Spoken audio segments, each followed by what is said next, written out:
Delhi crime news के सभी दर्शकों को मेरा नमस्कार। मैं अमित सिंह, ब्यूरो चीफ। दर्शकों, हम बता दें कि फिल्म अभिनेत्री पायल घोष ने अनुराग कश्यप पे यौन शोषण का आरोप लगाया है। ये वही अनुराग कश्यप हैं जो हमेशा माननीय प्रधानमंत्री नरेंद्र मोदी को अमूमन गालियां देते रहते हैं, भद्दी बातें कहते रहते हैं और जिन्हें हमेशा सरकार से एक परेशानी है लेकिन सुझाव और उपाय कुछ नहीं है उनके पास। इस तरह की मानसिकता रखने वाले इंसान से और क्या उम्मीद की जा सकती है।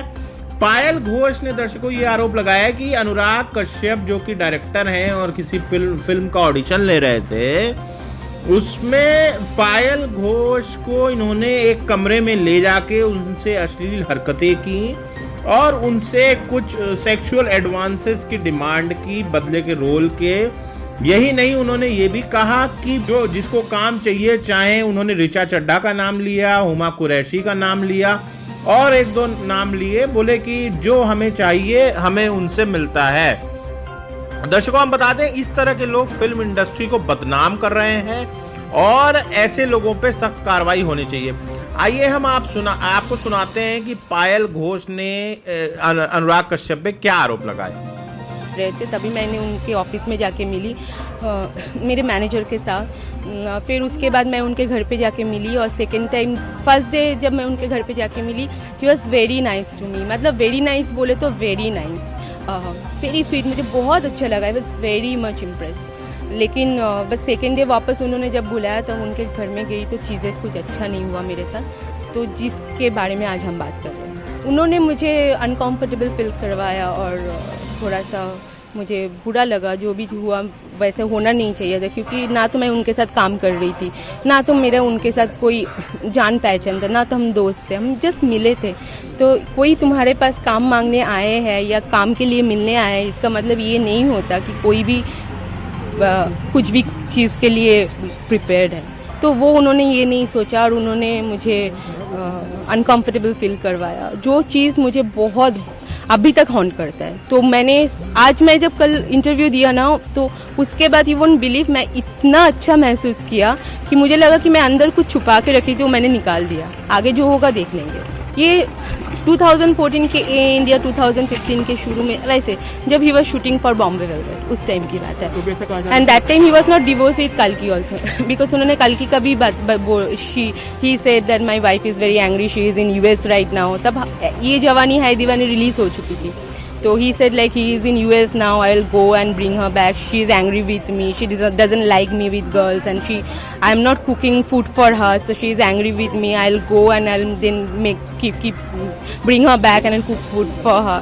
ये सब भी बात हुई थी। नहीं, मुझे आरोप लगाने का कुछ नहीं है। मैं ये इसलिए अभी आके बोली क्योंकि मैंने पहले भी बहुत बार बोलने की कोशिश की, बट मुझे बोलने नहीं दिया गया। मेरे घर से नहीं किया। मेरे फ्रेंड्स बोले कोई भी कंट्रोवर्सी में तुम्हें नहीं पढ़ना है, तुम्हें कोई भी कंट्रोवर्शियल बात किसी से नहीं करना है। तो मैंने लाइफ में मेरे अभी अगर गूगल भी कर लोगे तो मेरा ऐसा कोई भी कंट्रोवर्शियल स्टोरी है ही नहीं। Even forget about anything else, anything as such, linkup breakup कभी नहीं है, because I have always avoided it. तो मैंने हमेशा, क्योंकि मेरे फैमिली भी बहुत कंजर्वेटिव फैमिली है, तो एक वैसे फैमिली से मैं फिल्म इंडस्ट्री में आई, वो भी बहुत बड़ी बात है। उसके बाद अगर ये बात मैं पब्लिक के साथ बोलूँ तो सोचो, मतलब फैमिली को पता है कि बहुत बैकलैशेस झेलना पड़ेगा, लेकिन मैंने ये सोच के किया कि बाकी जो लड़कियां हैं, इनके जो बाहर का चेहरा है, उनसे धोखा खा के उनको सफ़र ना करे। तो मैंने सोचा कि ये बोल देना भी ज़रूरी है, तो मैंने बोल दिया। मैंने बहुत बार ट्वीट किया और बहुत बार डिलीट किया, क्योंकि मुझे जब भी मैंने ट्वीट किया तुरंत मेरे मैनेजर ने मेरे भाई को बोला कि अभी के वो अब वैसे ट्वीट किया अनुराग के बारे में। मेरे भाई अभी।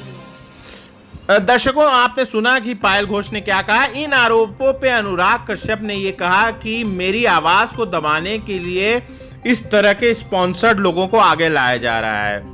वो इस तरह के स्पॉन्सर्ड लोग 2015 की ये घटना अब तक चुप क्यों थे? क्या अनुराग कश्यप ये तय करेंगे कि कोई महिला कब हिम्मत जुटा पाती है अपने खिलाफ हुए अत्याचारों के खिलाफ और कब आके सामने आती है? अनुराग कश्यप को शायद पता नहीं है कि सेक्शन 375 जो है 375 जो IPC का है, वो एक महिला को अधिकार देता है कि अगर कोई पुरुष जो एक किसी ऐसे पद पे है जहां वो अपनी पावर और पोजीशन का फायदा उठा के किसी को अब्यूज करता है, सेक्सुअली अब्यूज करता है, तो उसके ऊपर कार्रवाई कुछ समय बाद भी हो सकती है, जिसमें मेडिकल की आवश्यकता नहीं होगी। अनुराग कश्यप को शायद कानून का ज्ञान न हो, या वो अपने सलाहकार भट्ट कैंप टाइप के सलाहकारों से सलाह ले, शायद उन्हें कुछ आराम मिल जाए। दर्शकों, हम बता दें, दिल्ली क्राइम न्यूज किसी भी खबर की तह तक जाता है। ये जो खबर है, इसको पायल घोष ने अपने ट्विटर से डाला और पीएमओ और नेशनल कमीशन फॉर वुमेन से जो है वो मदद भी मांगी। तो उस पे नेशनल कमीशन ऑफ वुमेन की जो चेयरपर्सन है, उन्होंने तुरंत मदद का आश्वासन दिया और उनसे रिटर्न कंप्लेंट देने को कहा, क्योंकि देखिए एनसीडब्ल्यू जो है, जब तक महिला रिटर्न कंप्लेंट नहीं देती है वो कैसे एक्शन लेगी। तो एनसीडब्ल्यू ने कंप्लेंट मांगी। इसी बीच हमने महाराष्ट्र की वुमेन कमीशन की चेयरपर्सन जो हैं विजया जी, उनसे बात की इस बारे में। आइए हम सुनाते हैं हमारी उनसे क्या बात हुई। विजया जी बोल रही हैं? जी बोल रही हूँ। विजया जी नमस्कार, मैं अमित सिंह बोल रहा हूँ, bureau chief Delhi crime news से। जी नमस्ते। विजया जी, जैसा कि रेखा शर्मा जी जो नेशनल कमीशन फॉर वुमेन की चेयरपर्सन हैं, उन्होंने आज पायल घोष की एक कंप्लेंट पे संज्ञान लिया है, जो फिल्म अभिनेत्री हैं अनुराग कश्यप के खिलाफ। तो क्या महाराष्ट्र जो वुमेन कमीशन है वो भी कोई इसमें एक्शन लेने जा रहा है? अभी उस विषय पे अभी बात नहीं कर पाऊंगी, इसलिए कि मैंने कमीशन का रिजाइन कर दिया है। अच्छा, आपने रिजाइन कर दिया है क्या? हाँ, मैंने रिजाइन कर दिया। अच्छा मैडम, क्या आज ही रिजाइन कर दिया या पहले रिजाइन कर दिया था? नहीं नहीं नहीं, मैंने तो बहुत पहले कर दिया है। अच्छा, लेकिन हमें जो सरकार द्वारा नंबर दिया गया आपका ही दिया गया है? वो आता तो है मेरा ही, पर उन्होंने अभी नई कोई चेयरपर्सन नियुक्त नहीं करी है।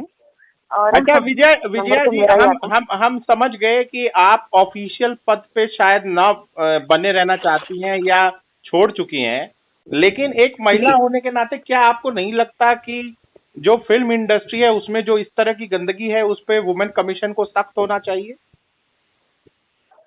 देखो, जरूर होना चाहिए, इसीलिए तो एनसीडब्ल्यू ने अभी उसका संज्ञान लिया है और चेयरपर्सन उसको देख भी रही है। अच्छा विजय जी, एक बात और बताएं कि क्या आप जो महाराष्ट्र वुमेन कमीशन है, क्या महाराष्ट्र सरकार के अंडर में काम करती है? कौन कमीशन? हाँ, वुमेन कमीशन ऑफ महाराष्ट्र जो है, क्या महाराष्ट्र सरकार के अंडर में काम करती है या ये एक न्यायिक बॉडी है? नहीं, देखिए ये एक न्यायिक बॉडी है, और वैसे एक तरह से अगर हम देखते हैं कि महिलाओं के सक्षमीकरण के लिए और उसके साथ साथ उनके साथ जो अन्याय अत्याचार होता है उसको देखने के लिए इस बॉडी का निर्माण हुआ है। तो विजया जी ये बताएं, पायल घोष तो एक अभिनेत्री हैं जो बहुत पॉपुलर नहीं है हिंदी फिल्म इंडस्ट्री में, लेकिन शायद बाहर की फिल्मों में, अन्य भाषाओं की फिल्मों में वो पॉपुलर हैं, और उन्होंने अनुराग कश्यप जो एक वामपंथी विचार रखते हैं उनके खिलाफ आवाज उठाई है।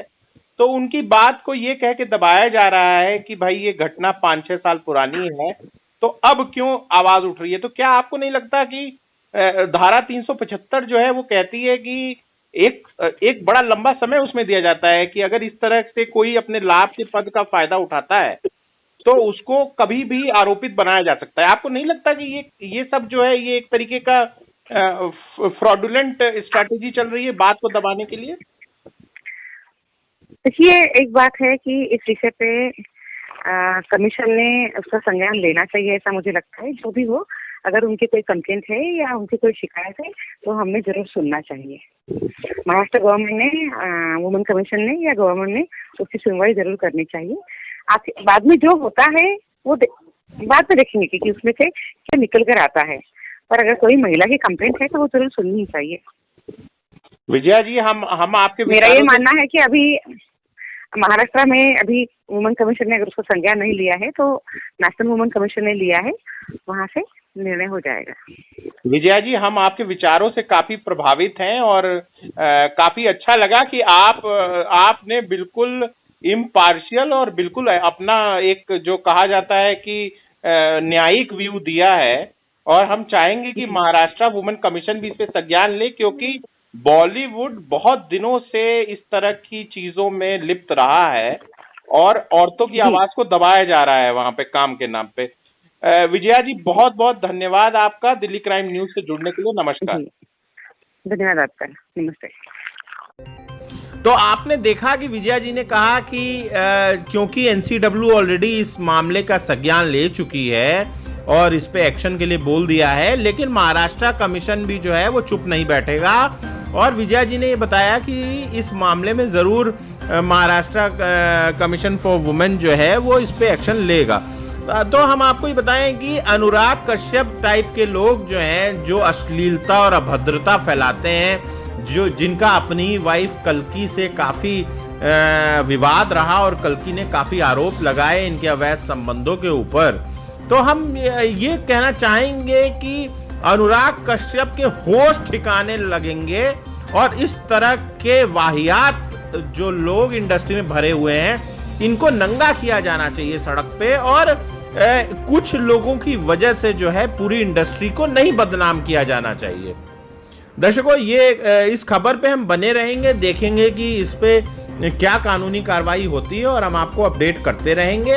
आप जरूर अगर कोई इस संबंध में कोई और सूचना होती है हमें दें। नमस्कार, अमित सिंह, दिल्ली क्राइम न्यूज।